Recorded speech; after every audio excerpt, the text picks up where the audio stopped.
Jollo, my friend, is the wedding still moving forward at the castle? Prince Alex, egads, yes, that confounded wedding has a whole castle a-bustle. Look, I didn't come here to talk about that, though. I came to warn you. Warn me? About what? Isn't the wedding bad enough? No, listen. The Wazir knows that you're here, Alexander. He's posted extra guards, and he's telling them about a foreign saboteur. Who else could he mean but you? The Wazir's genie must have learned of your presence in the land, Prince Alex. I don't know how, but he must have. I haven't exactly been discreet, I'm afraid. Alexander, this is serious. Alhazred will never let you get close to Casima now. He stumbled the castle guard, probably to make sure you keep out. Gadzooks! Oh, it's too bad there isn't some way to convince Alhazred that you've left the islands or even died. If he thought you were out of the way, you might be able to get close enough to... What an interesting thought. Tell me more about this genie. The genie's name is Shamir Shamazel. Alhazred brought Shamir with him when he came to this kingdom. Shamir probably won't directly threaten you, but that doesn't mean he isn't dangerous. He can be a terrible trickster and an ingenious spy. It's too bad we can't get our hands on Shamir's lamp. If we had that lamp, Alhazred and all of our problems would be solved. Wouldn't that be a fine thing? You would wish to be master of such a wicked creature? Oh, Shamir isn't necessarily evil. Genies never are, you know. They only reflect their owner's heart, for good or ill. Alhazred is hardly a shining example for an impressionable genie. So how do you propose we go about getting Shamir's lamp? What? Oh, Prince Alex, I was only dreaming. I mean, the lamp is heavily guarded. It would be easier to steal Alhazred's own trousers while he's wearing them than it would be to get that lamp. But surely a clown's hands are quick and agile. Well, yes, they are, as a matter of fact. But then the theft would be detected almost immediately. And then... my poor neck. If the theft were detected. Oh, I see. Yes, well, there might be a slim chance, but only that. If you could find a replica of the genie's lamp, an exact replica, I might be able to make the swap. I alone might get close enough. But I couldn't tell you what to look for. I caught a glimpse of it only once. I would know it if I saw it again, but to say I cannot. Well, I'll just have to see what I can do. Good luck to you then, Prince Alex. I really must be going back to the castle. I don't think I'll be able to come back here. If we were spied on, well, it's too high a risk. I hope you understand. If I see Casima, I'll tell her I saw you. If you do ever make it to the castle, look me up. And do be careful, friend. I will. Goodbye, Jollo. Thanks for all your help.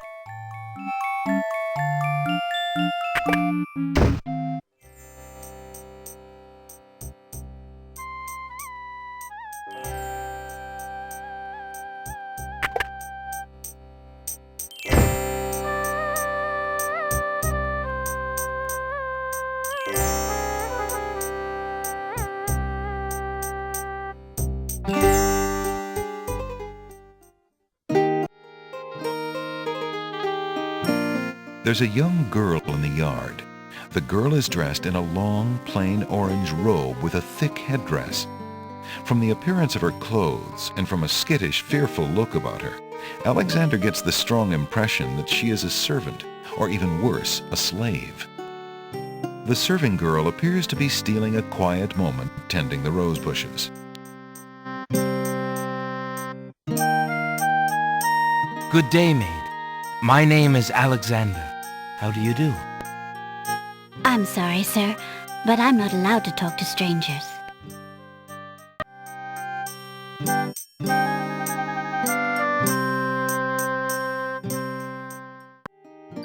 Pardon me, maid. I hope you don't think me forward, but I see that you like roses. I thought you might, perhaps, like a fresh white rose. Alexander can see the conflict in the girl's pretty face as she fights between her distrust of him and her desire for the white rose. The rose wins.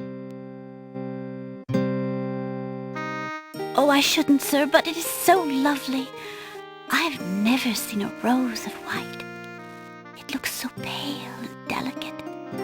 Wherever did you find one of such a color?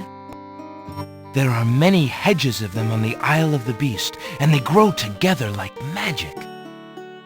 Oh, truly? What an adventure that must be to see them. But I should not speak so, especially to a stranger. Thank you for the rose, though, kind sir. Do you live in this house, maid? Well, my stepmother and her children live here. I live out back in the stables. Your stepmother? Then you're not a... well, I thought you were... A servant? I am, I suppose. You see, my mother died and my father remarried. He passed on shortly afterwards. My stepmother has no obligation to feed and clothe me. I only try to repay her for my upkeep as best I can. I see.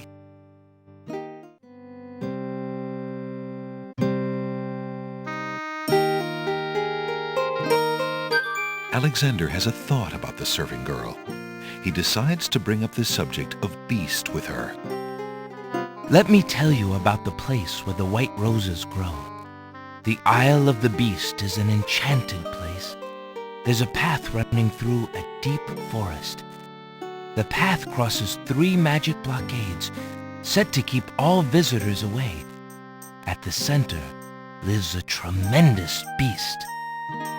Really? Magic blockades? How exciting! What kind of a beast? Is it very terrifying and ferocious? It is a beast that walks on 2 legs and dresses like a prince. It speaks with the voice of a man. A beast that talks and wears clothes? How is that possible? Is the beast magic too? Not magical, enchanted. Beast was once a prince, but a witch trapped him in the form of a beast and set him on the island. There he lives in a castle in the midst of a maze. How terrible! Imagine how lonely he must be. It is a very lonely prospect, isn't it? Oh, I have met him, you see. He is indeed ferocious, but who would not be? He really exists? Oh, how it breaks my heart. If I could, I would tend to such a beast. Such a beast might find comfort in a kind face. Do you not think it so? Oh, I think it's so. I very much think it's so. You would not be afraid of him? Afraid? Maybe at first. But how silly of me to speak so. The roses in this little yard are the only magic I will ever see. I could take you there. In fact, I would owe you my life if you would go. If you truly wish to go. You are serious? I could leave here? Oh, I have always dreamt of leaving. But to actually go... This is the only home I have ever known. Home is a hard place to leave, even if you're unhappy there. But I will go. If I can help him, I must go.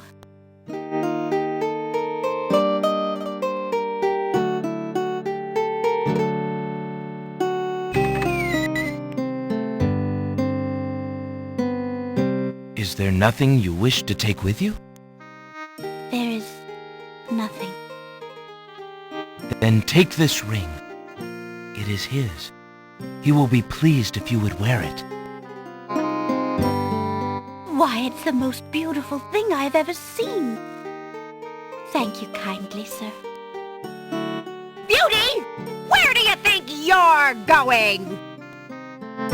To a place where roses grow, and to someone who truly needs me.